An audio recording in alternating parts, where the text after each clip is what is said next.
7h, 1h de moins en temps universel, c'est l'heure de s'intéresser aux différentes unes qui font l'actualité des journaux parus ce jour sur l'ensemble du triangle national. Ce sera par le canal de Ghislain Pierre Essonneau qu'on va pas tarder à percevoir depuis Yaoundé, naturellement dans le viseur de Canal Matin. Et aujourd'hui encore, le torchon brûle entre le JICAM et la direction des impôts.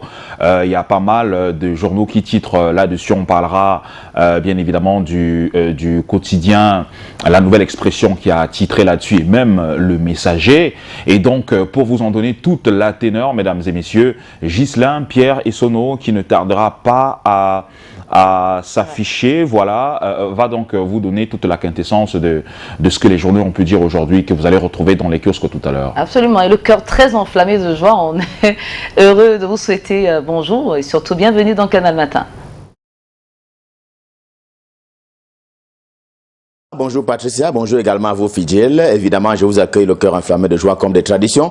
Je le fais également à l'adresse des millions de téléspectateurs de Canal 2 International, ceux du Cameroun et du monde entier, comme j'aime à le dire, qui sont tous chargés fort d'informations. Bienvenue donc à ce rendez-vous, la revue de presse sur Canal Matin et donc sur Canal 2 International.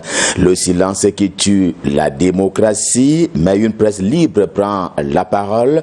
Je cite là le journal La Slaine, qui en a d'ailleurs fait un slogan en termes de vie au quotidien. Eh bien, le journal avec lequel on commence ce matin, revenant d'ailleurs sur le 38e discours de Paul Biya à la jeunesse camerounaise. Comme chaque 10 février de l'an, eh bien, il s'est de nouveau adressé à la jeunesse camerounaise cette année. Il y a des éléments de langage qui ont été donc utilisés par le journal ce matin et qui l'amènent donc à dire que Paul Biya a procédé à des comparaisons. En tout cas, il compare les discours présidentiels des années précédentes à celui de 2021, comme pour dire, selon le journal La Scène, qu'il y a eu des gestes de testament au terme de ce discours qui a donc été prononcé le 10 février dernier à l'adresse de la jeunesse camerounaise. Conclusion, il y a comme un vent de testament sous fond d'héritage que le président camerounais veut léguer à la jeunesse camerounaise en termes de valeurs de travail, mais également de valeurs de vie tout court, à l'instar justement de l'intelligentsia sur lequel le curseur présidentiel s'est arrêté, question d'insister sur son importance. Tel n'a pas été le cas par le passé, et le passé qui a souvent été marqué par l'exemple venu des lions indomptables de football ou des autres activités sportives. Cette fois-ci, le chef de l'État camerounais a donc insisté sur l'intelligentsia. Cela fait partie des valeurs qu'il veut léguer à la postérité, signale ainsi le journal La Scène ce matin, concluant qu'il s'est agi manifestement d'un discours, on va dire testament, question bien entendu de dire et de laisser à la postérité ce qu'il aura eu de meilleur lui-même, c'est-à-dire l'école et toute l'école. Sur la forme et dans le fond, donc à propos de ces discours présidentiels du 10 février 2021 encore, le décryptage que propose La Scène en dit long, en parallèle avec notamment ce qu'il est convenu d'appeler la satire du journal Le Populi, qui est donc un journal camerounais satirique qui sacrifie Paul Biya, le président camerounais ce matin, à l'autel des aînés et de la prise en compte de l'âge dans la vie de l'homme tout court.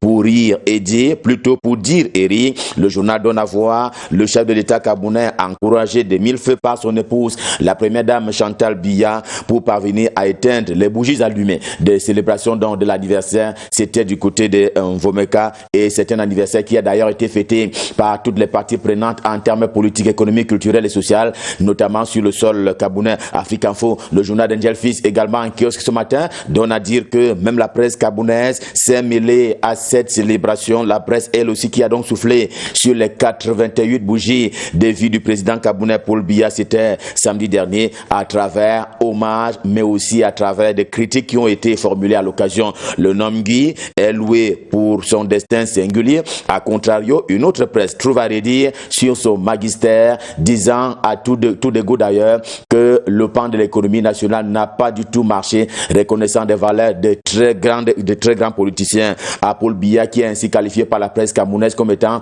un sphinx politique, un exemple, un modèle mondial, un modèle national. Qu'au contraire, cependant, il y a eu des échecs, de nombreux échecs sur le plan économique et sur le plan social, au regard justement du nombre de chômeurs pour ce qui est des diplômés de l'enseignement supérieur au Cameroun. L'action, le journal du comité central du RDPC, Rassemblement démocratique du peuple camerounais, est également en kiosque ce jour. Il est sous les feux de l'action. Au plan politique purement, c'est à propos de cette question, on va dire lancinante. celle des inscriptions sur les listes électorales. Eh bien, le sujet est de nouveau évoqué ce matin. Contrairement à d'autres partis politiques, notamment de l'opposition, le RDPC participe activement à la mobilisation citoyenne visant à séduire les citoyens. Question de les amener à jouir d'un droit civique et politique, c'est-à-dire s'inscrire sur une liste électorale qui est d'ailleurs une condition sine qua non pour pouvoir participer au choix des décideurs, c'est-à-dire pour pouvoir voter le moment venu. Là-bas, dans l'extrême nord Cameroun, la plus belle des régions camerounaises, l'heure est à la mobilisation des collaborateurs de Jules Doré Ndongo, le ministre des Forêts et de la Faune,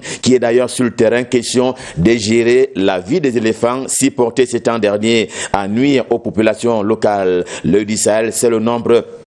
C'est justement qu'il faut suivre le membre du gouvernement qui est ainsi sur le terrain, qui est donc allé toucher du doigt les réalités, enfin des solutions immédiates et des solutions à la fois efficientes et efficaces. C'est ce que dit l'Œil du Sahel ce matin pour parler de cette descente sur le terrain du ministre Jules Doré Ndongo. Repère l'hebdomadaire de fait Richard Touna Ombe parle également forêt et environnement ce matin, mettant à disposition toutes les informations de ces circuits hélas récalcitrants des trafics d'influence, des corruptions autant que de fraude dans le secteur d'exploitation minière au Cameroun. En tout cas, c'est le dossier au corps duquel se situe Repère édition de ce jour. Dans le sud, région du sud et principalement Ebolova qui est donc la capitale de cette région-là, et Singane signale un cas de déshonneur sanitaire. C'est au sujet des équipements de dialyse qui tardaient donc à être servis à l'hôpital régional de cette contrée, c'est-à-dire le sud de Cameroun à Ebolova, alors même qu'officiellement,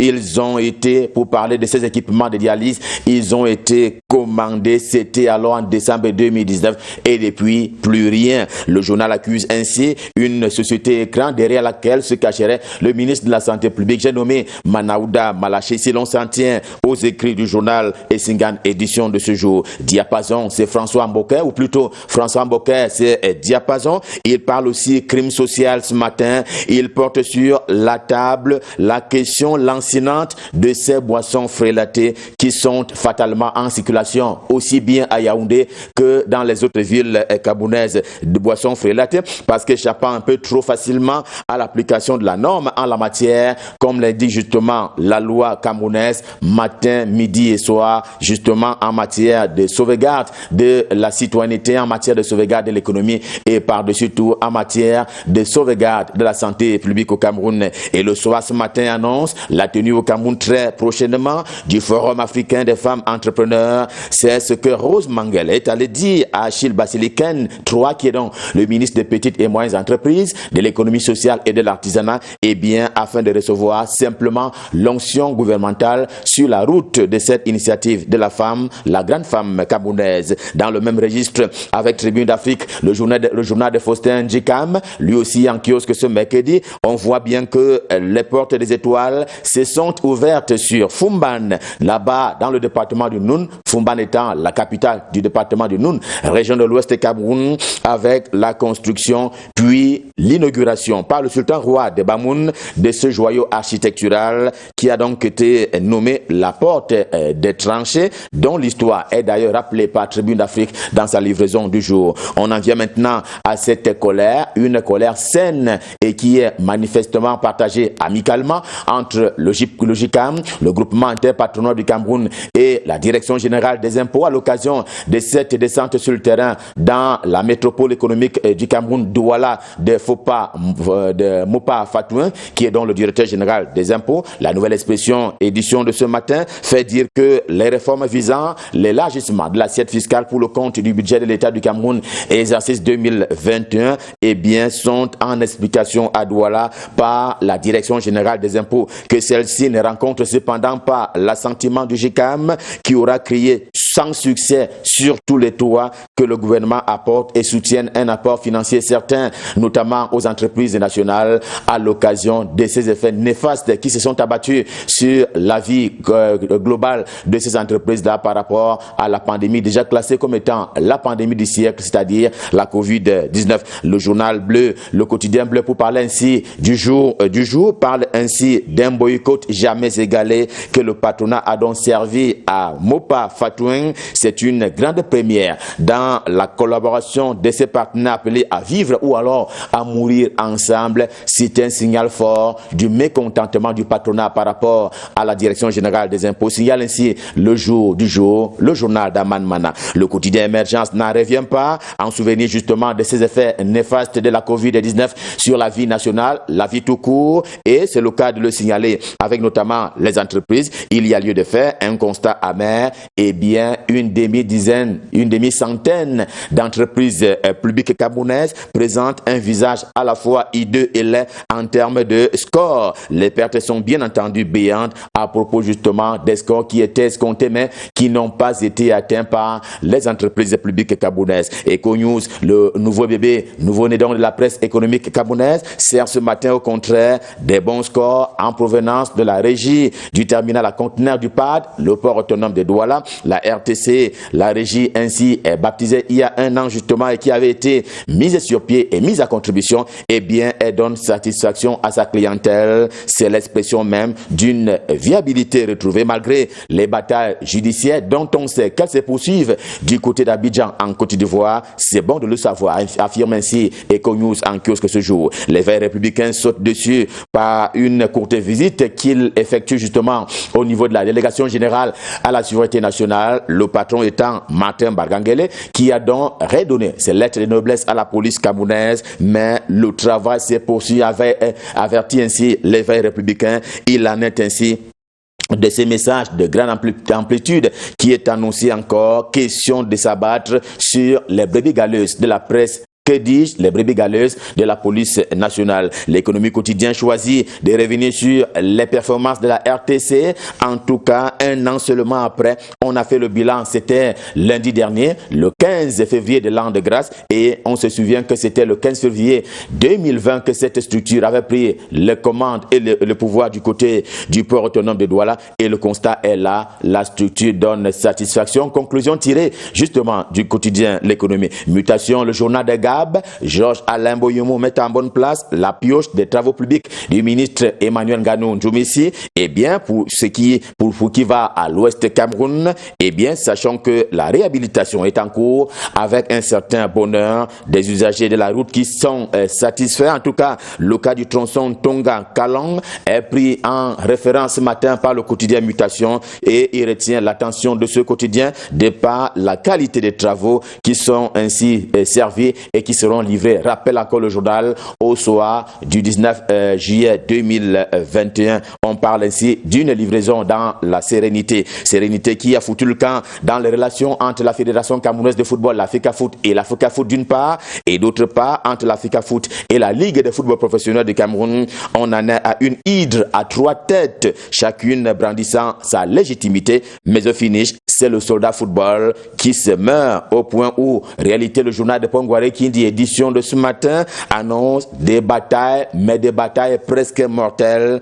Que dit le journal fort à propos? Il renseigne sur les intentions manifestes des différentes factions. J'en emprunte au champ lexical de ce journal qui sont prêtes à l'assaut les unes contre les autres. L'Assemblée générale d'Albert Mbida pour le compte du comité provisoire de gestion de l'Africa Foot, il y a Sédou Mbobonjoya et son provisoirement définitif à l'issue justement des instructions qu'il croit avoir détecté des textes de la FIFA. Et puis il y a le général Pierre Semengue du nom du président de la Ligue de football professionnel du Cameroun. Et bien voilà donc 3 têtes, 3 fractions qui se disputent la vedette. Question de pouvoir gérer le football camerounais, mais jusque là les championnats n'arrivent pas à être relancés, c'est-à-dire la Ligue 1 et la Ligue 2. Bien entendu, cela a des effets sur le plan sportif et sur le plan du football camerounais. Et justement, on est loin de sortir de l'auberge. Conclusion du journal Réalité des Paul Guarekindi, édition de ce jour. Mais pour sa part, le journal La République tire des conclusions des actes de la FIFA qui, elle aussi, a construit et même entretenu le désordre dans le football africain en général et camerounais en particulier. Alain Foka qui monte au créneau et déshabille l'instance fêtière mondiale pour faire voir son dirigisme, qui est d'ailleurs un dirigisme intéressé à plus d'un titre. Eh bien, tout cela pour pour tuer le football et les acteurs africains qui ont appris, eux, à collecter les épis sur la galaxie football mondiale au regard de ces nombreux talents qui, justement, sont montés sur le toit du football mondial. Question de faire parler la poudre et le pied africain et même l'intelligence africaine. En fait, depuis, on n'a pas fini de parler de ces Mandors qui se sont tenus du côté des Bafoussam dans la région de l'Ouest Cameroun et justement West Eco qui en était le principal organisateur, et bien qui question de manifester sa reconnaissance à la fois aux journalistes, aux sportifs et autres acteurs de la vie nationale qui se seront distingués au cours de l'année 2020. Bafoussam accueillait ainsi l'événement, un événement très couru du côté donc de la capitale de la région de l'Ouest Cameroun. Revue de presse Made in Cameroun, édition de ce mercredi Stop Fin. Le cœur enflammé de joie, bien entendu, nous vous avons servi. Prochain rendez-vous demain quand il sera 7h. Et nous serons dans la même disposition et même prédisposition.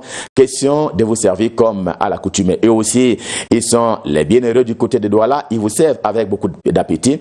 On s'en va leur repasser le témoin, le pouvoir pour la suite et la fin de Canal Matin. Eux, c'est Fidjil et aux côtés de qui se trouve la bienheureuse Patricia. C'est à vous, Patricia. C'est à vous, Fidjil. C'est à vous, Douala. Merci beaucoup, Ghislain Pierre Essonneau. On a suivi avec beaucoup d'allégresse, beaucoup d'attention, évidemment, cet exercice qui vous sied tant. Donc, rendez-vous demain, il sera exactement 7h, 1h de moins en temps universel. Le temps en raccourci de donner quelques actualités au-delà de nos frontières. On va commencer naturellement par la Libye et rappeler que 10 ans, justement, une décennie après le début du soulèvement, on va rappeler contre Muammar Kadhafi. C'était notamment le 17 février 2011. La Libye qui est toujours en proie au conflit armé, naturellement, qui doit faire face à la mainmise des puissances étrangères. Et puis, au-delà de l'Afrique, on se rend donc résolument aux États-Unis d'Amérique où Donald Trump, l'ex-président américain qui a donc été acquitté, ça fait quelques jours seulement, invite donc voilà, les autres membres du Parti républicain à tourner le dos à leur président au Sénat. On va rappeler que cela s'est fait donc hier mardi 16 février 2021. Et puis pour son match aller comptant donc pour les 8e de finale en Ligue des Champions grâce à Kylian Mbappé. On va rappeler que le PSG réalise donc son exploit face à l'équipe FC Barcelone ou tout simplement au club des Catalans.